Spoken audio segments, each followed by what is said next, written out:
भगवान ने छठे अध्याय के छठे श्लोक में अनात्मन पद दिया था और यहाँ जितात्मन पद दिया है।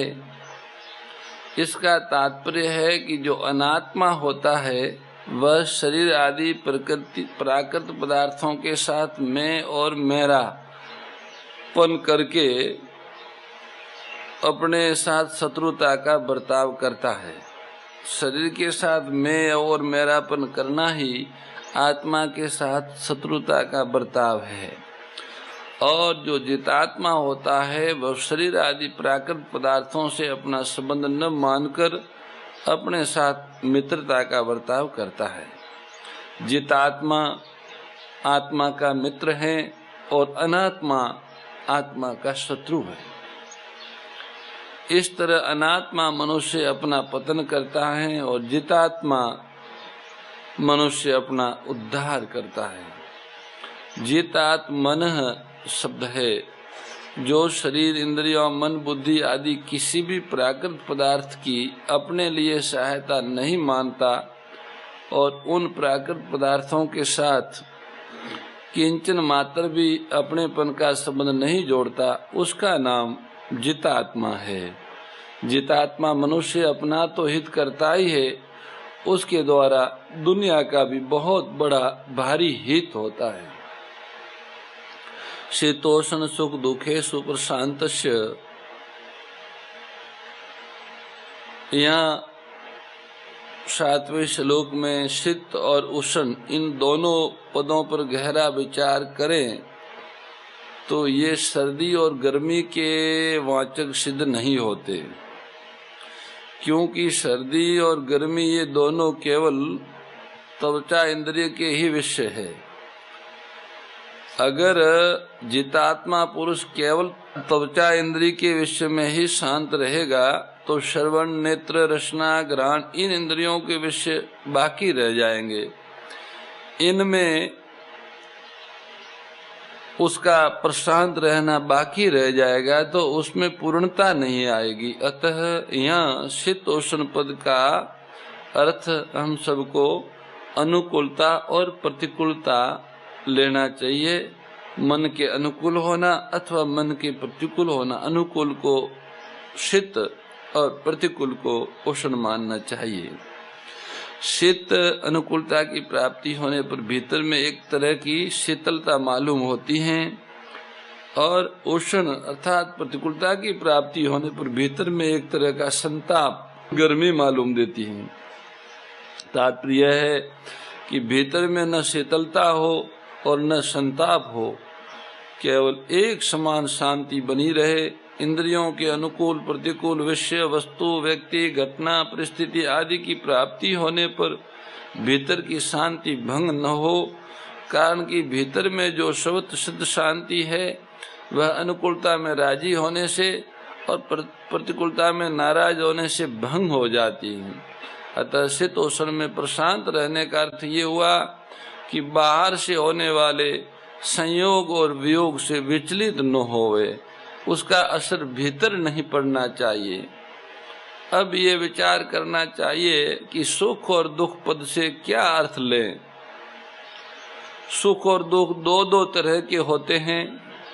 साधारण लौकिक दृष्टि से जिसके पास धन संपत्ति वैभव स्त्री पुत्र आदि अनुकूल सामग्री की बहुलता हो उसको लोग सुखी कहते कि भाई ये आदमी तो बड़ा सुखी है, इनके यहाँ सब कुछ अच्छा है।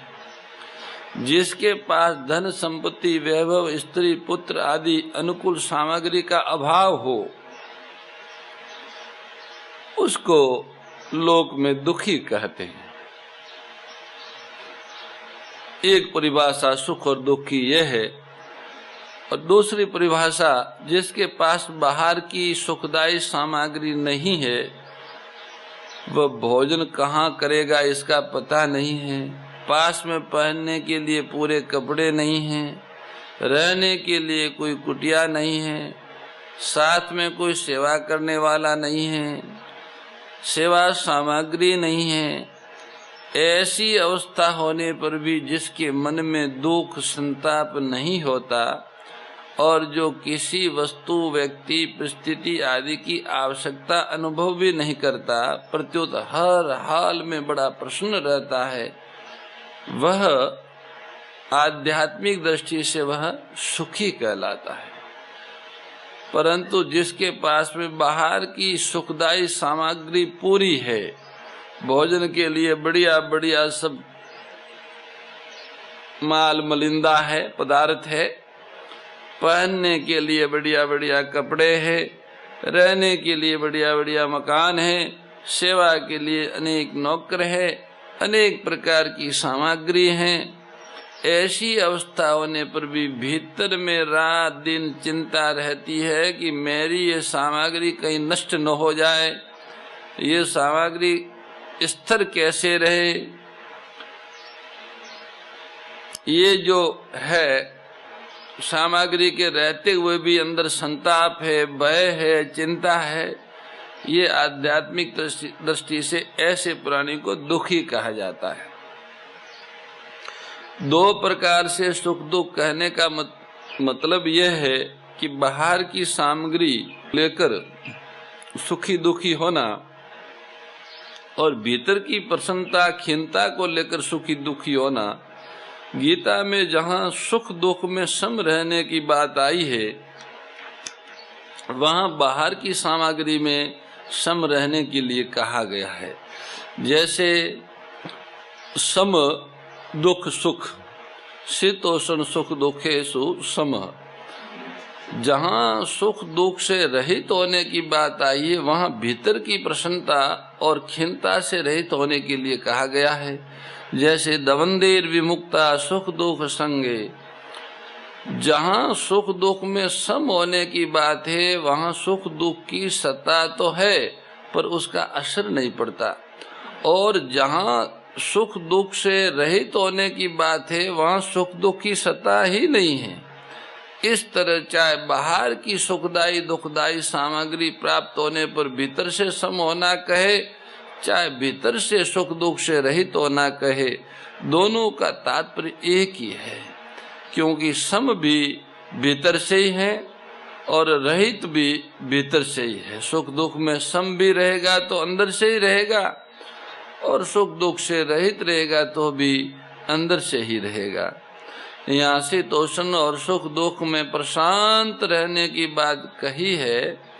अनुकूलता से सुख होता है, अनुकूल वेदनीयम सुखम, और प्रतिकूलता से दुख होता है, प्रतिकूल वेदनीयम दुखम। इसलिए अगर शीतोष्ण का अर्थ अनुकूलता प्रतिकूलता लिया जाए तो सुख दुख कहना व्यर्थ हो जाएगा, और सुख दुख कहने से शीतोष्ण कहना व्यर्थ हो जाएगा, क्योंकि सुख दुख पद शीतोष्ण के ही वाचक है।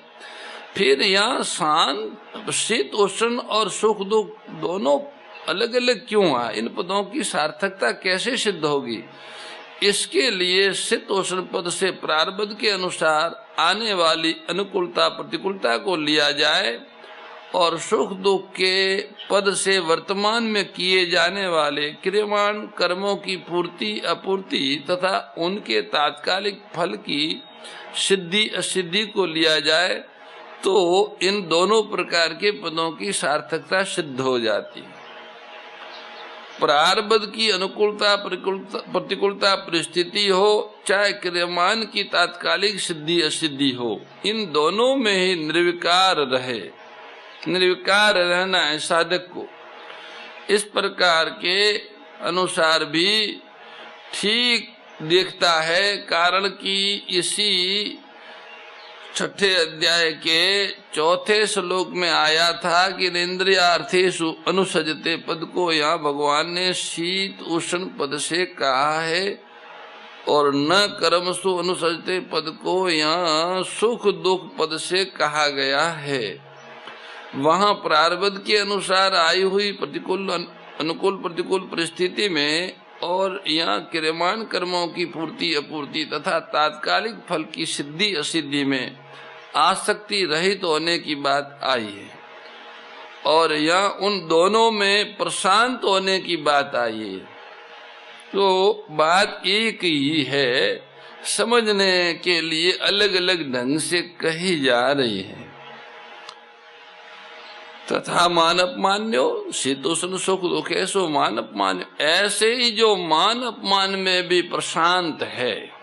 अब यहाँ कोई शंका करे कि मान अपमान भी तो प्रारब्ध का ही फल है, अतः यह शीत उष्ण के ही अंतर्गत आ गया, फिर इसको अलग से क्यों कहा गया? मान अपमान को अलग से इसलिए लिया गया है कि शीत उष्ण दो वो तो देव इच्छाकृत प्रारब्ध का फल है, पर मान अपमान परीक्षाकृत प्रारब्ध का फल है। यहाँ परीक्षाकृत प्रारब्ध मान बढ़ाई में भी होता है और निंदा स्तुति आदि में भी होता है, इसलिए मान अपमान पद में निंदा स्तुति लेना चाहिए तो ले सकते हैं। तात्पर्य हुआ कि कर्मयोगी दूसरों के द्वारा किए गए मान अपमान में भी प्रशांत रहता है, उसकी शांति में कोई फर्क नहीं पड़ता। मान अपमान में प्रशांत रहने का उपाय परमार्थ पथ के साधक का कोई मान आदर करे तो साधक ये न माने कि ये मेरे कर्मों का, मेरे गुणों का, मेरी अच्छाई का फल है, प्रत्युत यही माने कि ये तो मान आदर करने वाले की सज्जनता है, उदारता है। उसकी सज्जनता को अपना गुण मानना ईमानदारी नहीं है।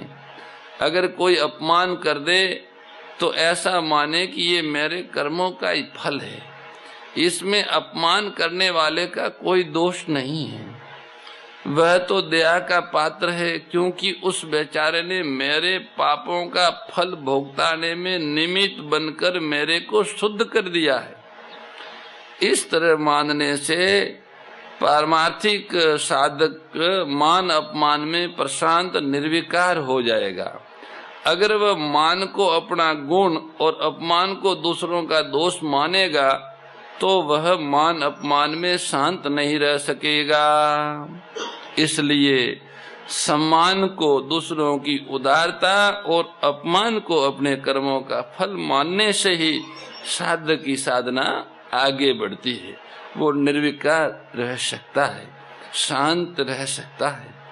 परमात्मा समाहित शीत उष्ण सुख दुख और मान अपमान, इन छहों में प्रशांत निर्विकार रहने से सिद्ध होता है कि उसको परमात्मा प्राप्त है। अब ये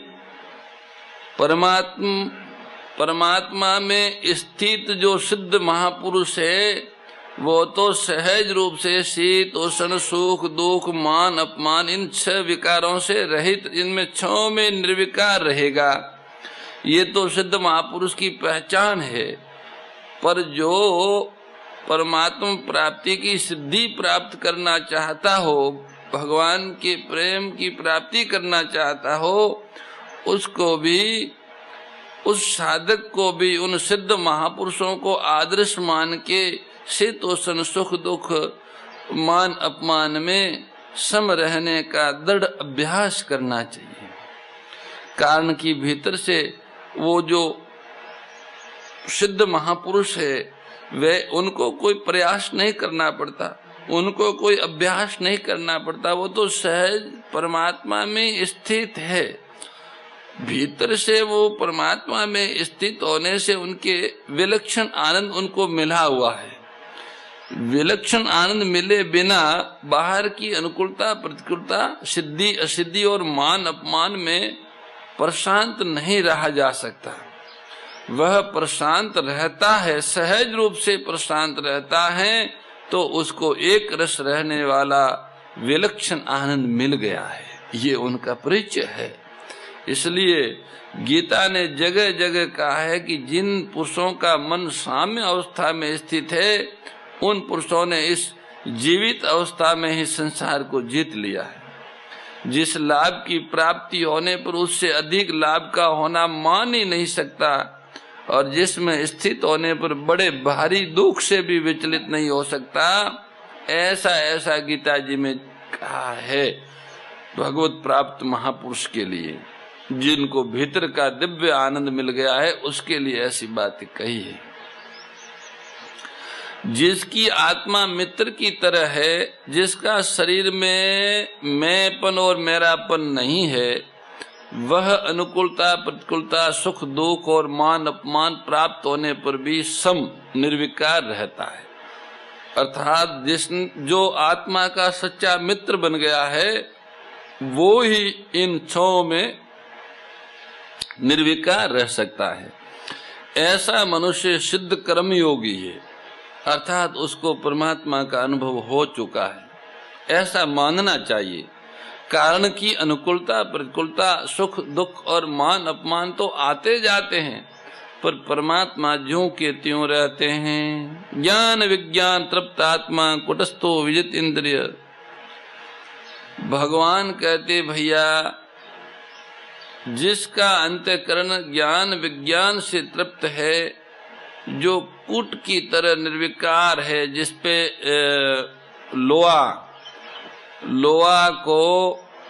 लोहा या सोना जो गहने बनाते हैं, औजार बनाते हैं, वे लोग गर्म कर करके उस धातु को उसके ऊपर रखते हैं, उसको कुट कहते हैं। तो घन से उसको कुटते रहते हैं, पर उस नीचे वाले को कुछ नहीं होता है, वो एकदम निर्विकार रहता है, कूट की तरह निर्विकार है। जितेंद्रिय है, केवल निर्विकार ही नहीं, जितेंद्रिय भी है। और मिट्टी और स्वर्ण में भी जिनकी समबुद्धि है, ऐसा योगी योगारूढ़ कहा जाता है। ज्ञान विज्ञान तृप्त आत्मा, यहाँ कर्म योग का प्रकरण है। त्वमेव माता च पिता त्वमेव, त्वमेव बन्धुश्च सखा त्वमेव, त्वमेव विद्या द्रविणं त्वमेव, त्वमेव सर्वं मम देव देव। नमोऽस्त्वनन्ताय सहस्रमूर्तये, सहस्रपादाक्षिशिरोरुबावे, सहस्रनाम्ने पुरुषाय शाश्वते, सहस्रकोटियुगधारिणे नमः। गुरुर्ब्रह्मा गुरुर्विष्णुः गुरुर्देवो महेश्वरः, गुरुर्साक्षात् परब्रह्म, तस्मै श्री गुरुवे नमः, तस्मै श्री गुरुवे नमः। परम श्रद्धेय गौरीशी स्वामी श्री दत्त शरणानंद जी महाराज की प्रेरणा व मार्गदर्शन में विश्व के सबसे बड़े गौ सेवा संस्थान श्री गोधाम महातीर्थ पथमेड़ा द्वारा संरक्षित लाखों बीमार विकलांग वृद्ध एवं अशक्त गोवंश वेद लक्षणा गोमाता की सेवा के साथ साथ भारतीय गोवंश का संरक्षण संपोषण संवर्धन एवं उनसे प्राप्त पंचगव्यों का परिष्करण व विनियोग करना, घर घर गोपालन गो अभ्यारण्य घास चारा उत्पादन हेतु गोचर भूमि का विकास, गोपालन लोक संस्कृति के पुनर्जागरण हेतु वेद लक्षणा गो महिमा का प्रचार प्रसार करना तथा गोपालक किसानों के स्वावलंबन हेतु गो कृषि अन्न एवं गो दुग्धान का गुणवत्ता युक्त बाजार तैयार करना श्री गोधाम महातीर्थ का पावन उद्देश्य है। आप सभी दानदाता श्री गोधाम महातीर्थ पथमेड़ा द्वारा संचालित गो सेवा महाअभियान में बढ़ चढ़कर सहयोग कर लाखों बीमार विकलांग वृद्ध एवं अशक्त गोवंश के गोग्रास सेवा हेतु श्री गोधाम महातीर्थ पथमेड़ा लोक पुण्यार्थ न्यास के बैंक ऑफ बड़ौदा खाता संख्या 084901000238827 IFSC कोड BARB 0 ASHRAM शाखा आश्रम रोड अहमदाबाद में गोग्रास सेवा निमित्त जमा कर सकते हैं।